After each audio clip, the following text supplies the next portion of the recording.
MP board Hindi और English medium के बच्चों, आज का ये वीडियो आप लोगों के लिए बहुत खास होने वाला है क्योंकि मैं त्रैमासिक परीक्षा के लिए आपको देने वाला हूं 50 IMP question subject of physics के लिए, बोले तो भौतिक शास्त्र के लिए। और आज के 50 आईएमपी क्वेश्चन यदि आप तरीके से तैयार कर लेते हैं तो आपकी त्रैमासिक परीक्षा की फिजिक्स सब्जेक्ट की कंप्लीट तैयारी हो जाएगी। तो हेलो डियर स्टूडेंट्स, मैं अभिषेक तिवारी मतलब कि आपका एटी सर फिजिक्स एक बार फिर से स्वागत कर रहा हूं आपका अरिविहान पर। यहां लिखा है त्रैमासिक परीक्षा 50 महत्वपूर्ण प्रश्न कक्षा 12वीं भौतिक विज्ञान पर। जब आप ध्यान देंगे यहां पर तो यहां पर ये हिंदी मीडियम के बच्चों के लिए भी है और साथ ही साथ में इंग्लिश मीडियम के बच्चों के लिए भी है। ठीक है, आप ध्यान देंगे क्वेश्चन आपको हिंदी मीडियम में भी लिखा मिलेगा, इंग्लिश मीडियम में भी लिखा मिलेगा और इस प्रकार से आपको दोनों ही मीडियम के बच्चों को 50-50 क्वेश्चन मिल जाने वाले हैं। ठीक है, तो चलिए सबसे पहले स्टार्ट करते हैं विद्युत आवेश तथा क्षेत्र से, और इंग्लिश में अपन इसको बोलते हैं इलेक्ट्रिक चार्जेस एंड फील्ड। क्या बोलते हैं अपन इसको? बोलते हैं इलेक्ट्रिक चार्जेस एंड फील्ड। ठीक है, इलेक्ट्रिक चार्ज एंड फील्ड की बात करते हैं, विद्युत आवेश तथा क्षेत्र की बात कर लेते हैं। चैप्टर नंबर 1 के आईएमपी क्वेश्चन बताने जा रहा हूं, तो जल्दी से पेन और कॉपी निकाल लो, क्वेश्चन को नोट करते चलो और इसका सॉल्यूशन बनाना चालू करो। जब अपन लाइव में आएंगे तो इनका सॉल्यूशन मैं आपको तरीके से समझा भी दूंगा, पर फिलहाल आपको मेहनत करनी है। देखते हैं आप कितने पानी में। पहला क्वेश्चन जो आपको 2 नंबर में देखने को मिल सकता है वह है आवेशों का क्वांटमीकरण किसे कहते हैं? बोले तो what is quantization of charge. आप में से ज्यादातर बच्चों ने ये फॉर्मूला पढ़ा होगा, Q इज इक्वल टू हमारे पास NE होता है सर, और जहां पर N की वैल्यू होती है +-1 +-2 एंड +-3 एंड सो ऑन। तो इस प्रकार से क्वांटाइजेशन ऑफ चार्ज आपसे पूछा जा सकता है। अगला प्रश्न जो हो सकता है वह है एकांक आवेश को परिभाषित कीजिए, defined unit charge. 1 coulomb of charge को डिफाइन करना है, कैसे करेंगे? बोले सर कूलम्स लॉ जानते हैं, F = 9 × 10⁹ multiplied by Q1 Q2 और अपॉन में R² होता है। किसके लिए? बोले सर वैक्यूम के लिए, बोले तो निर्वात के लिए यह सूत्र उपयोग किया जाता है। और इस सूत्र के माध्यम से सर यदि मैं बल का मान रख दूं 9 × 10⁹ और न्यूटन में, है ना, यदि मैं Q1 और Q2 को दोनों को कह दूं बराबर है Q के, और यदि मैं कह दूं कि R बराबर 1 मीटर है और सारी कहानी को हिसाब लगाता हूं तो हमारा जो चार्ज है 1 कूलम आ जाएगा, जो हमारा आवेश है वो 1 कूलम आ जाएगा।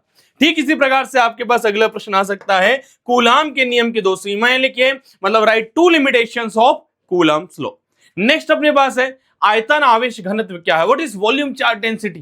बोले सर वॉल्यूम चार्ज डेंसिटी की बात कर रहे हैं, charge divided by volume is called volume charge density and it is denoted by rho. ठीक है, क्या करना है? आवेश को आयतन से भाग कर दीजिए, हमारा आयतन आवेश घनत्व आ जाएगा। ऐसा ही मात्रक पूछा जा रहा है, व्हाट राइट इट्स ऐसा यूनिट बोला जा रहा है। ऐसा यूनिट क्या होती है? बोले सर ऊपर देखिए चार्ज है, चार्ज की ऐसा यूनिट बोले सर कूलम होती है। वॉल्यूम की ऐसा यूनिट क्या होती है? मीटर क्यूब होती है। हमने बोला इसको coulomb per metre cube. Is there any problem? No sir.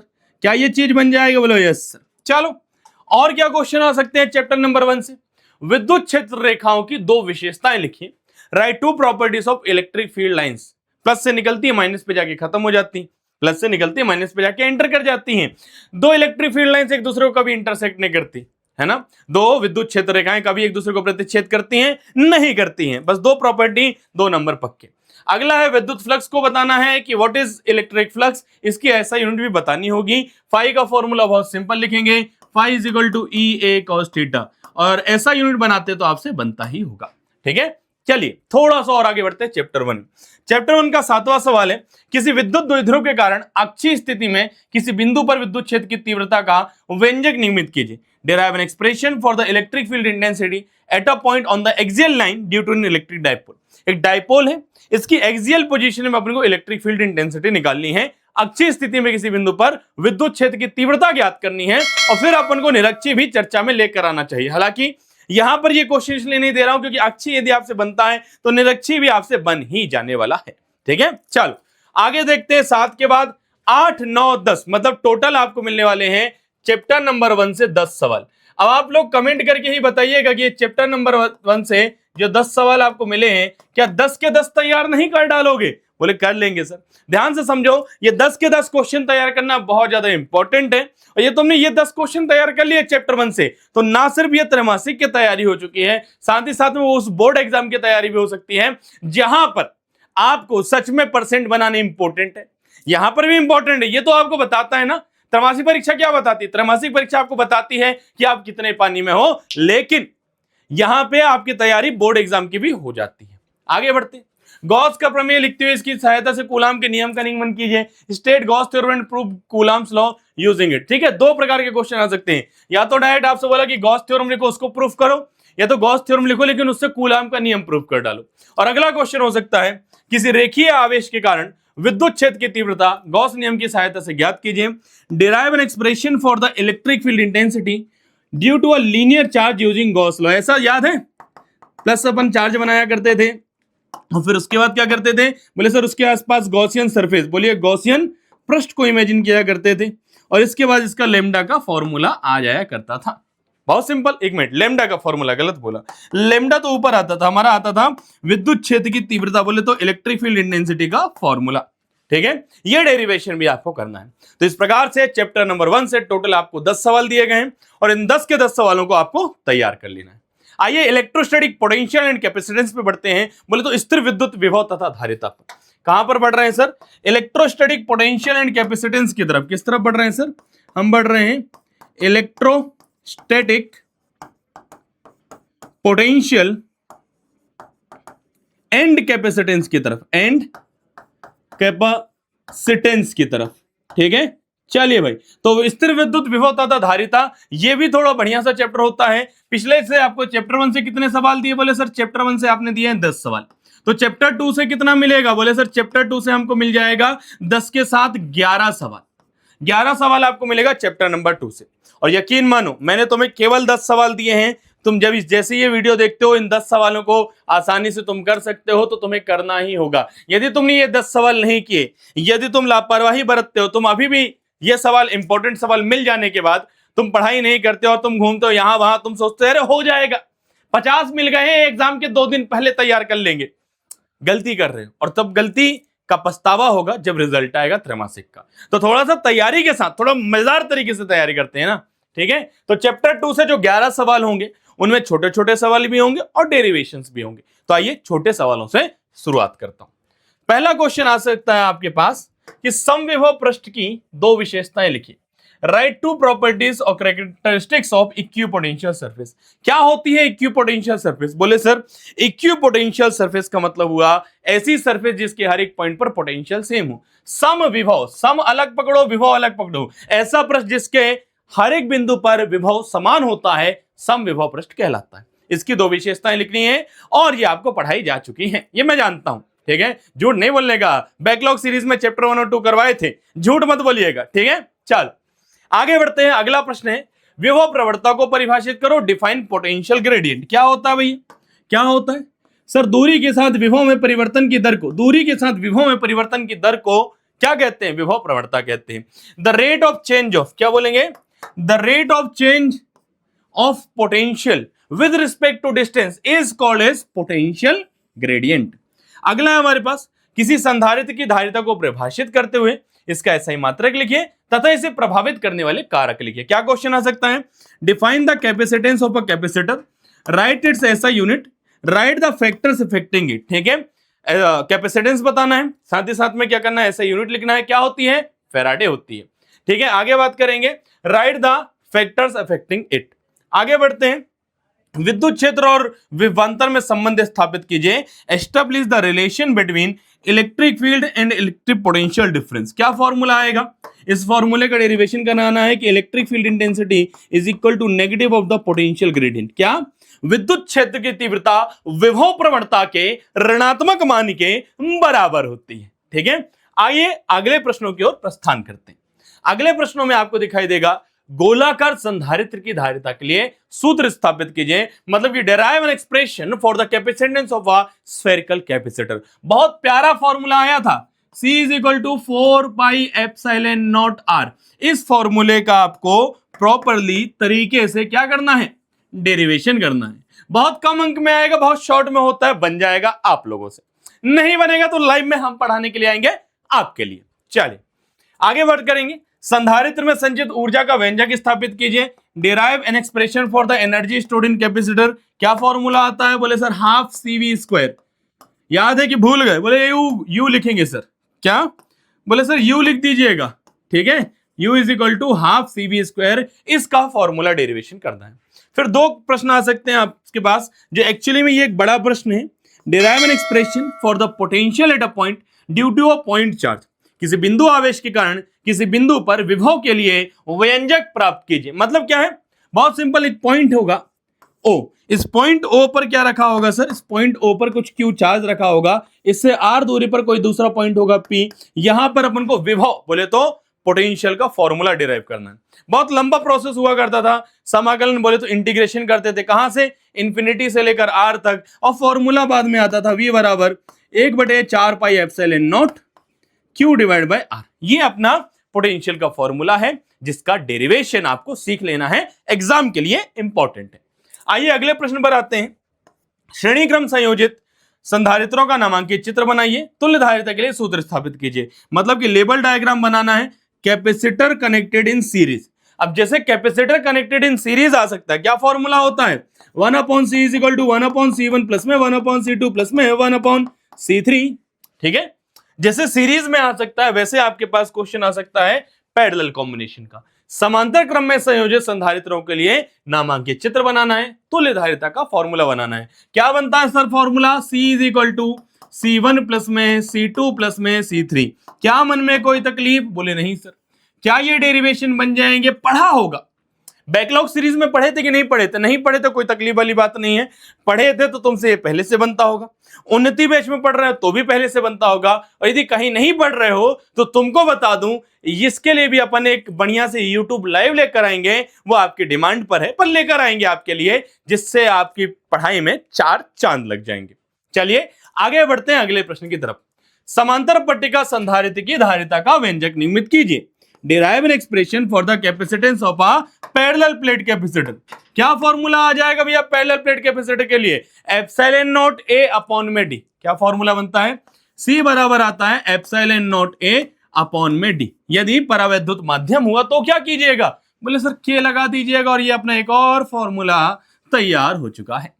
आगे बढ़ते हैं, अगला प्रश्न हो सकता है आंशिक रूप से भरा हुआ, मतलब कि यदि पार्शियली फील्ड होगा, क्या partially field with dielectric medium वाला कैपेसिटर होगा, तब कहानी क्या बनेगी, याद करो, यहां पर धनात्मक आवेश, यहां पर ऋणात्मक आवेश, और बीच में सर एक पार्शियली फील्ड मटेरियल अपन ने रख दिया था। ये वाला डेरिवेशन भी तैयार करना है। और आप देख पा रहे होंगे टोटल आपको मिले चैप्टर नंबर 2 से कितने सवाल, 11 सवाल, ठीक है। चैप्टर 1 से कितने, 10, चैप्टर 2 से कितने, 11। बोले सर टोटल होकर कितना हो गया सर, 21 हो गया, ठीक है। आइए पाठ क्रमांक 3 पर आते हैं, जिसका नाम है विद्युत धारा। क्या नाम है भैया, विद्युत धारा है नाम है, और इसको अपन तरीके से नाम देना चाहे अंग्रेजी माध्यम वालों के लिए कि वो तकलीफ में ना आए, तो इसको अपन बोलेंगे करंट इलेक्ट्रिसिटी।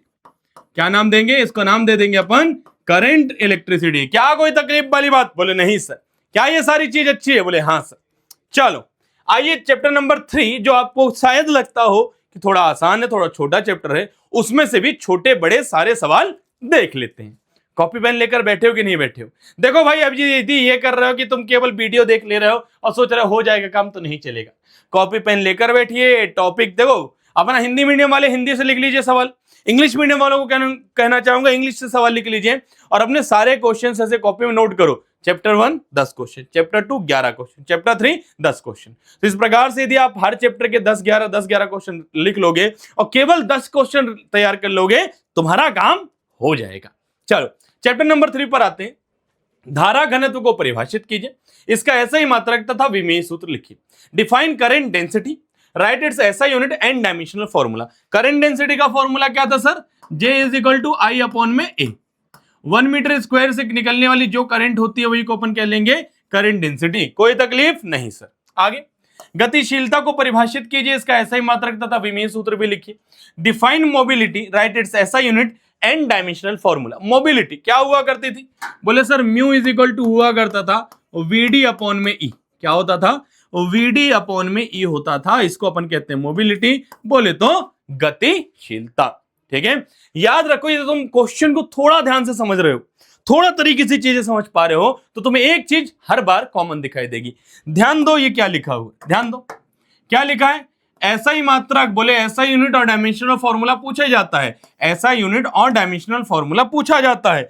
ठीक है, तो याद रखना कि फिजिक्स में जितनी भी चीजें आ रही हैं उसका एसआई मात्रक बोले एसआई यूनिट और डायमेंशनल फॉर्मूला मतलब कि विमीय सूत्र, दोनों चीजें आपको पता होना चाहिए। बेसिकली मैं जब भी पढ़ाता हूं बच्चों को कहता हूं आपको फिजिक्स में 3 चीजें पता होना चाहिए जो आपके एटी सर फिजिक्स कहते हैं, उसको नोट कीजिए।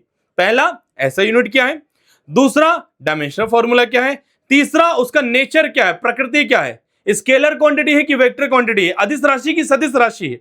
ठीक है, तो ये 3 चीजें आपको यदि पता रहे तो आपके ऑब्जेक्टिव में कहीं नहीं तो 4-5 नंबर तो वैसे ही बढ़ जाएंगे यदि हर क्वांटिटी के बारे में तुम ये पढ़ के जाओगे तो। चलो आगे बढ़ते हैं। ओम का नियम लिखिए, state Ohm's law and draw the graph between current and potential difference. कैसा ग्राफ बनता है, बोले सर एकदम सीधा, फार्मूला क्या आता है, B is equal to I r. V क्या है, पोटेंशियल डिफरेंस, I क्या है, करंट, R क्या है, रेजिस्टेंस, प्रतिरोध, धारा, विभवांतर। चलो आगे बढ़ते हैं। ओम के नियम की 2 सीमाएं लिखना है, right 2 limitations of Ohm's law. चलिए अगले क्वेश्चन पर आते हैं। क्वेश्चन क्रमांक 5वां है, किसी चालक के प्रतिरोध और विशिष्ट प्रतिरोध में अंतर लिखना है, difference between resistance and specific resistance of a conductor. अगला क्वेश्चन जो कई बार शायद पूछा भी जा चुका है तो आपको एक बार और पूछा जा सकता है कि ओम के नियम का सदिश रूप लिखिए, मतलब vector form of Ohm's law. नया सवाल लग सकता है लेकिन तैयार हो जाओ, इसी की तो तैयारी करवाता है आपको रिविहान। काहे त्रैमासिक के पीछे इतना पड़ जाते हैं हम लोग, काहे चाहते हैं कि तुम त्रैमासिक में अच्छे नंबर लेकर आओ, क्योंकि त्रैमासिक एग्जाम वो है जो आपको बताता है कि आप कितने पानी में, और हम आपको बता रहे हैं, आपको बता देंगे आप कितने पानी में हैं और आपको वहां से बाहर भी निकाल के लाएंगे। और याद रखिए रिविहान के साथ आपको जुड़े रहना है। और सबसे इंपॉर्टेंट बात यह है कि जब हम मेहनत करेंगे तो आपको भी मेहनत करना है, आपको अपना 100% देना है। क्या देना है, 100% देना है। चलिए अनुगमन वेग की क्या बात करेंगे, अनुगमन वेग क्या है, धारा घनत्व अनुगमन वेग में संबंध स्थापित कीजिए। What is drift velocity, establish the relationship between current density and drift velocity. अगला, किसी सेल के ईएमएफ, टर्मिनल विभवांतर और आंतरिक प्रतिरोध में संबंध स्थापित कीजिए, मतलब establish the relation between EMF, terminal potential difference and internal resistance of cell. इसमें आपको रिलेशन निकालना है। चलिए अगले प्रश्न पर आते हैं।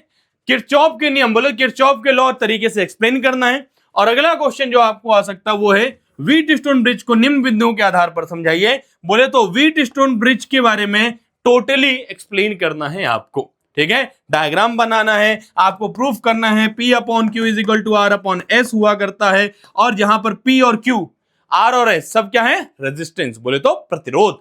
चित्र बनाते बनता है तो अच्छी बात, नहीं बनता है तो आ जाना कहां पर, YouTube लाइव पर, ये सारी चीजें भी सिखा दी जाएंगी। चलिए तो इस प्रकार से आपने अभी तक 21 की काउंटिंग लिखी थी। चैप्टर 1 से कितना, 10 सवाल, चैप्टर 2 से कितना, 11 सवाल, चैप्टर 3 से कितना, अगेन सर हमको मिल गया 10 सवाल, 10, 20 और 30 और 31 सवाल। अभी आपको 50 बोले हैं ना, 19 सवाल बचे हैं। 19 सवाल कहां से बचे हैं सर, अरे सर तीसरा चैप्टर बताएं, अभी चौथा और पांचवा भी तो आएगा। तो आइए चैप्टर नंबर 4 पर आते हैं जिसका नाम है मूविंग चार्जेस एंड मैग्नेटिज्म। क्या नाम है भैया, गतिमान आवेश और चुंबकत्व, जिसको अपन कहते हैं मूविंग चार्जेस एंड मैग्नेटिज्म।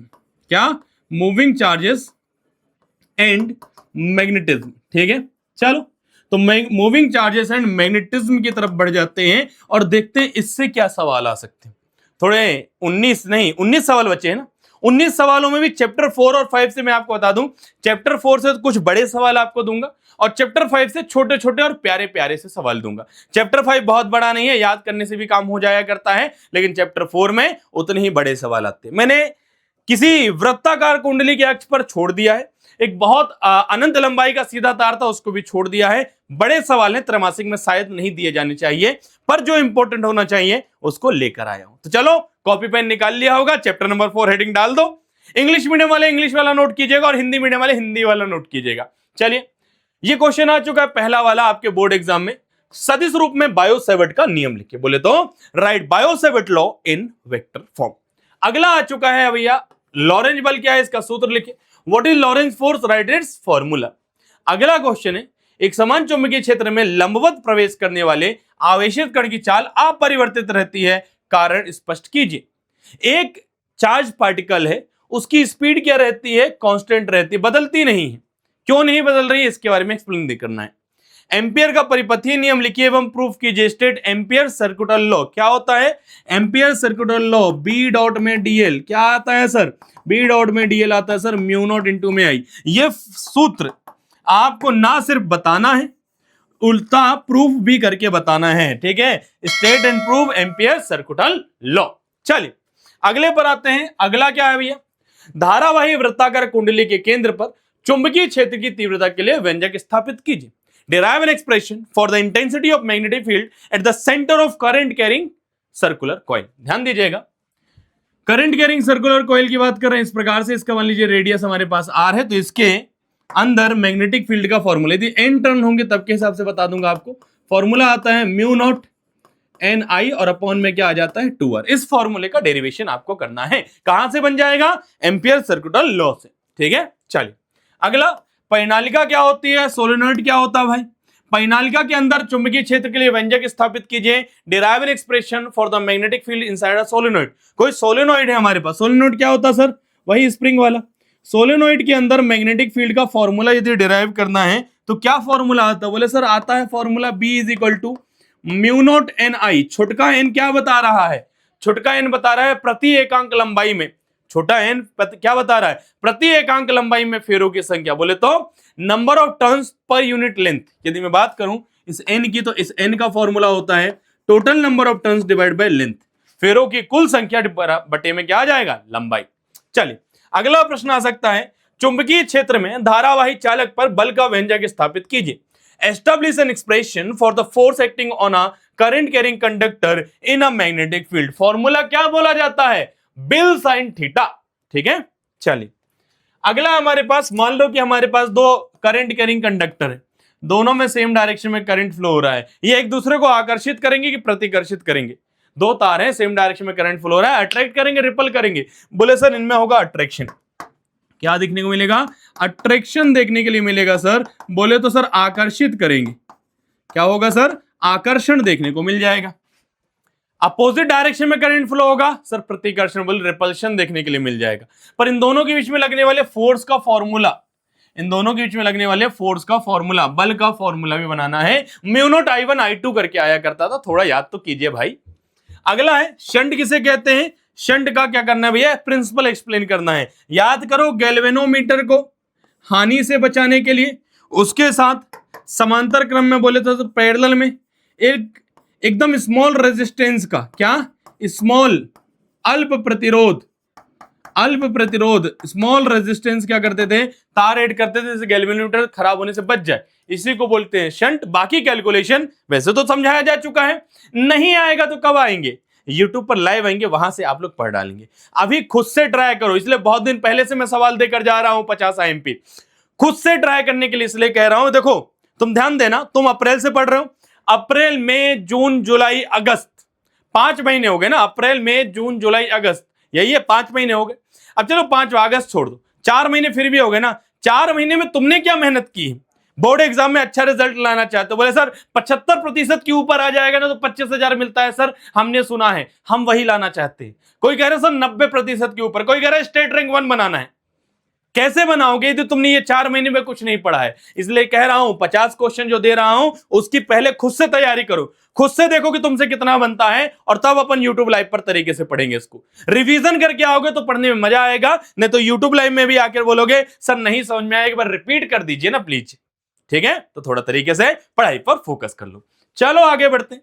किसी धारावाही चालक के एक अल्पांश द्वारा, बिल्कुल भाई, बायो-सैवर्ट का लॉ पूछा जा सकता है आपसे, ठीक है। क्या पूछा जा सकता है? बायो-सैवर्ट का नियम क्या होता है सर? म्यू नॉट अपॉन में क्या? Mu naught upon 4 pi into में क्या आता है? I d l sine theta, और अपॉन में क्या आ जाता है? R square. ये हमारा फॉर्मूला है किसका? अल्प मैग्नेटिक फील्ड का, बोले तो स्मॉल चुंबकीय क्षेत्र का। दिक्कत नहीं सर, आसान है, बन जाएगा। तो यहां पर आपको फिर से 10 सवाल मिल चुके हैं, मतलब कि अब ये 10 सवालों का कोटा पूरा होके देखो, पहले मिले अपने को 10, फिर 11, फिर 10 और फिर 10, कितने हो गए? बोले सर 41 सवाल हो गए। अब कितने मिलेंगे? बोले 9 सवाल मिलेंगे। कहां से मिलेंगे? बोले 5वें पार्ट से मिलेंगे। 5वें पार्ट का नाम बोले तो सर चुंबकत्व एवं द्रव, बोले सर मैग्नेटिज्म एंड मैटर। क्या नाम है? मैग्नेटिज्म। क्या नाम है भैया? मैग्नेटिज्म एंड मैटर, ठीक है, अंग्रेजी माध्यम वाले बिल्कुल भी गुस्सा नहीं होंगे, उनके लिए अलग से लिख रहे हैं, ऐसा नहीं कि बोल के छोड़ के चले जाएंगे। आइए अंग्रेजी माध्यम और हिंदी माध्यम दोनों के बच्चों, तुम्हें 5वें पार्ट से भी कुछ सवाल बता दे रहा हूं। तो चुंबकीय क्षेत्र, क्या चुंबकीय क्षेत्र रेखाओं के प्रारंभिक तथा अंतिम सिरे नहीं होते, क्यों? Why do magnetic field lines do not have initial and final ends? Magnetic field line है, ये ना तो शुरुआती ना तो अंतिम बिंदु होता है। यदि मैं कहूं ये इलेक्ट्रिक फील्ड लाइन है तो हाँ सर, शुरुआती होता प्लस और अंतिम क्या होता, माइनस। मैग्नेटिक इलेक्ट्रिक फील्ड में विद्युत क्षेत्र रेखाओं के प्रारंभिक और अंतिम बिंदु होते हैं, लेकिन चुंबकीय क्षेत्र रेखाओं के ना तो शुरुआती बिंदु होता है ना तो अंतिम बिंदु होता है, ये ना तो शुरू होती है ना तो खत्म होती है। तो क्या होता है, यही बताना है यहां पर। चलिए अगला, चुंबकत्व के लिए गॉस का नियम लिखे तथा एवं फॉर्मूला भी लिखना है, स्टेटमेंट भी लिखना है, फॉर्मूला लिखना है।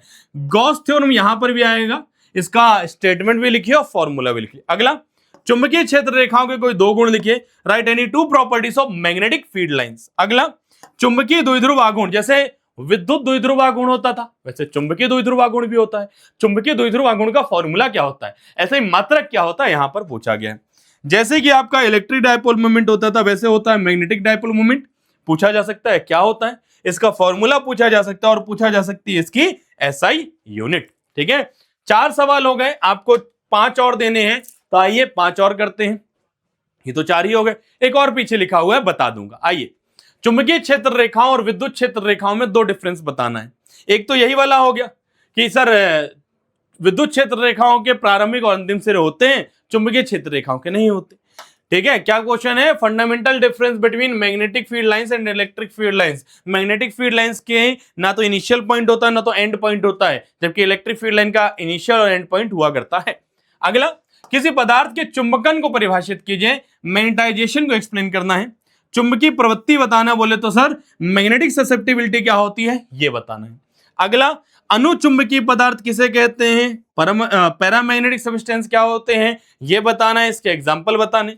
पैरामैग्नेटिक के अलावा आप अनुचुंबकीय के साथ साथ प्रतिचुंबकीय आ सकता है, लौह चुंबकीय आ सकता है। ठीक है, पैरामैग्नेटिक सब्सटेंस के साथ साथ आपके पास पूछा जा सकता है फेरोमैग्नेटिक सब्सटेंस क्या होते हैं, डायमैग्नेटिक सब्सटेंस क्या होते हैं। आइए, ये सवाल क्यों रखा है, बोले सर पिछले समय में PYQ आ रखा था और चूंकि PYQ में आ रखा था तो इंपॉर्टेंट हो जाता है इसको देना। ठीक है, ये जितने भी सवाल बनाए गए हैं दिखाए गए हैं वो सारे सवाल आपको सिर्फ इसलिए बताए जा रहे हैं बेटा क्योंकि दिमाग लगाकर बनाए हैं। ऐसा नहीं कि आओ उठाओ ये जो सवाल मिल रहा है लिख देते हैं, ना ना, सोचा समझा और फिर आपको बताया गया कि ये 50 क्वेश्चन इंपॉर्टेंट है।